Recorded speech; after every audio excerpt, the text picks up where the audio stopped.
తెలంగాణలో కీలక జిల్లాను చూస్తుంటే బారాస కేల్కతం దుకాణం బంద్ అన్న పరిస్థితి నెలకొందట. ఈ మాట బీఆర్ఎస్ నేతలకు అచ్చుగుద్దినట్లు సరిపోతుందంటే అతిశయోక్తి కాదేమో. గులాబీ అధినేత కేసీఆర్ సహా చాలామంది నేతలు అసెంబ్లీ లోక్సభ ఎన్నికల తర్వాత జనంలోకి రావటం లేదట. గులాబీ బాస్ కేసీఆర్ చాలా కాలంగా ఫామ్ హౌస్కే పరిమితం కాగా ఇతర కీలక నేతలు నియోజకవర్గాల్లో ఉండని పరిస్థితి నెలకొంది. నమ్ముకున్న నేతలు తమను దూరం పెడుతున్నారంటూ గులాబీ శ్రేణులు కార్యకర్తలు ఆందోళనలో ఉన్నట్లు టాక్ నడుస్తుంది.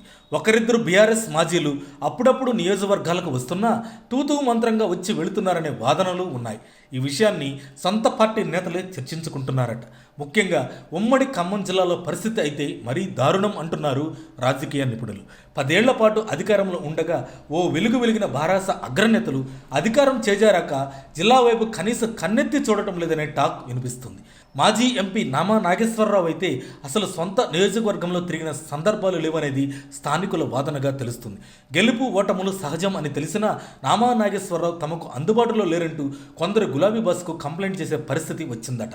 నామా నాగేశ్వరరావు పదవిలో ఉన్నా లేకున్నా జిల్లాలో కనిపించేది తక్కువేనని ఖమ్మం వాసులై చర్చించుకుంటున్నారట. పార్టీ సముచిత స్థానం కల్పించిన జిల్లా ప్రజలను సమస్యలను పక్కన పెట్టి సొంత ప్రయోజనాలే లక్ష్యంగా ఆయన పనిచేస్తుంటారని సొంత పార్టీ నేతలే చర్చించుకుంటూ ఉంటారు.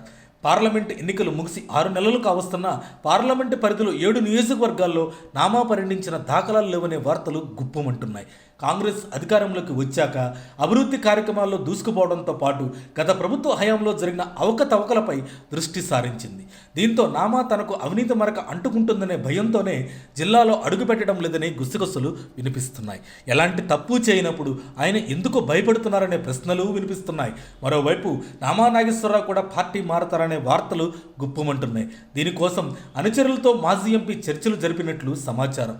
జిల్లాలోని గులాబీ నేతల మధ్య ఉన్న గ్రూపు రాజకీయాలు నామాకు కలిసి రావడం లేదనే వార్తలు గుప్పమంటున్నాయి.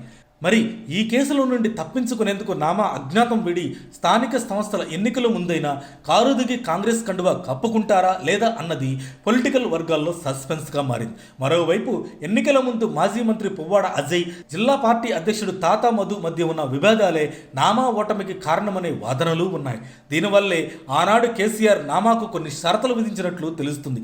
త్వరలో స్థానిక సంస్థల ఎన్నికలు జరగనున్న నేపథ్యంలో యాక్టివ్ కావాల్సిన గులాబీ నేతలంతా ఇంకా ఇంట్లో ఉండడంతో తమ భవిష్యత్ ఏంటనే యోచనలో కారు పార్టీ శ్రేణులు ఉన్నాయట. మరిన్ని అప్డేట్స్ కోసం మా కాయ్ టీవీని సబ్స్క్రైబ్ చేసుకోండి. మా వీడియో కనుక మీకు నచ్చినట్లయితే లైక్ చేయండి, షేర్ చేయండి. మీ విలువైన అభిప్రాయాలను కామెంట్ బాక్స్లో తెలియజేయండి.